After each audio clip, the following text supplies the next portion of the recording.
अस्सलाम वालेकुम। मौलाए मुत्तक़ियान मौला इमाम अली अलैहिस्सलाम नहजुल बलागा की हिकमत 214 में फरमाते हैं, जिस दरख्त की लकड़ी नरम हो उसकी शाखें घनी होती हैं। अल्लाहुम्मा सल्ली अला मुहम्मद व आले मुहम्मद।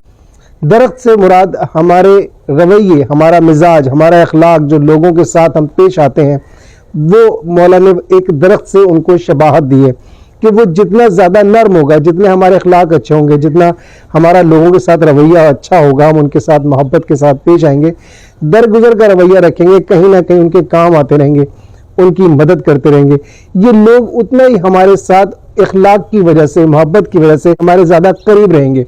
और उसके बाद आप फरमाते हैं कि उस दरख्त की जो शाखें होंगी ज़्यादा घनी होंगी, यानी उसके मिलने जुलने वाले, उसके चाहने वाले, उसके साथ रहने उठने बैठने वाले भी लोग बहुत ज़्यादा होंगे जो उसके अच्छे बुरे में काम आएंगे। जाहिर है जब शाखें घनी होंगी तो फल भी होंगे और फूल भी होंगे और उसके बहुत सारे फ़वाइद भी होंगे। तो जितने ज़्यादा लोग आपसे मोहब्बत करेंगे, ज़िंदगी के अच्छे बुरे मैदान में हमेशा आपके साथ खड़े हुए आपके मददगार साबित होंगे। शुक्रिया।